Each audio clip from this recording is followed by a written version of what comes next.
રાજકોટ મહાનગરપાલિકામાં આવેલ ward number 12 માં આવેલા સત્યમ પાર્કમાં રંગમહેલ કોમ્પ્લેક્સની બાજુમાં જે હોકરો આવેલું છે તેની અંદર ભૂગર્ભ ગટરનું પાણી આજુબાજુના વિસ્તારમાં એટલું બધું ફેલાઈ જાય છે કે અહીંયાના રહેવાસીઓએ પાણીની દુર્ગંધથી અને એ પાણીની અંદરથી જે મચ્છરોનો ઉપદ્રવ થઈ રહ્યો છે તેનાથી ત્રાહિમામ પુકારી ઉઠ્યા છે।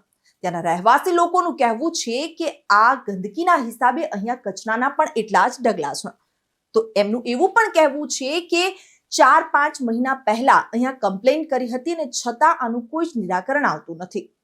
ત્યારે અહીં ઉલ્લેખનીય છે કે વોર્ડ નંબર 12 પૂર્વ મેયર શ્રી પ્રદીપભાઈ નો આ વોર્ડ છે, ત્યારે તેમણે આ કામગીરી પર ધ્યાન આપવું જોઈએ।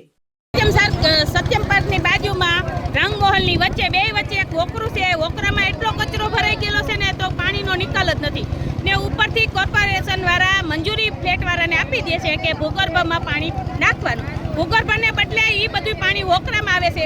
એટલો ગંદકીવાળો થાય છે ને તો અમે રહી જ નથી શકતા અહીંયા ને એટલો છોકરાઓ અટાણે બીમાર એટલા પડ્યા છે તો અમારે શું કરવાનું? કોર્પોરેશનને વેરા બધું ભરતા કચરાની ડસ્ટબિન અમે લેવા જઈએ તો કે હાજર નથી, ખલાસ થઈ ગઈ। તો તમે કરો છો હું? કોર્પોરેશનમાં અત્યારે ચૂંટણી આવે ત્યારે તમે ભાનુબેન આ બાજુ દેખાવશો, પછી આખા 5 વર્ષમાં તમે ભાનુબેન આ બાજુ જોવા આવતા નથી।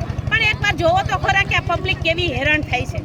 કાંઈ નિર્ણય નહીં લો તો વિસાવદર વાળી થશે।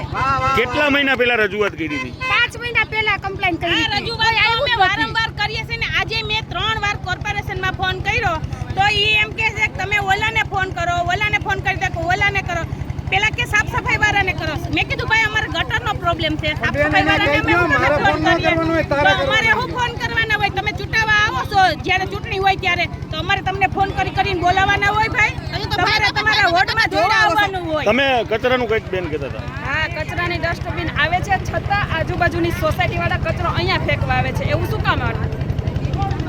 ભાનુબેન કે આવો એટલે વિસાવદર વાળી મત જોતું હોય આ તો એમને મત ધોઈડા ભાનુબેન કે આવો જોવા આવો ને વિસાવદર વાળી અને એક સર્વે તો મારો મહિનામાં એકવાર તો સર્વે મારવું જ નહીં એનું, નકર પછી વિસાવદર વાળી થવાની છે। રાજકોટ એટલે વિસાવદર જ ભાનુબેન તમને અમે ઓફિસેથી ઉપાડી લેશું, પ્લીઝ તમે આવો। જો અમે 4 દિવસની મુદત આપીએ છીએ એ છતાંય આ કામ નહીં થાય તો અમે રોડ ચક્કાજામ કરી દેવું।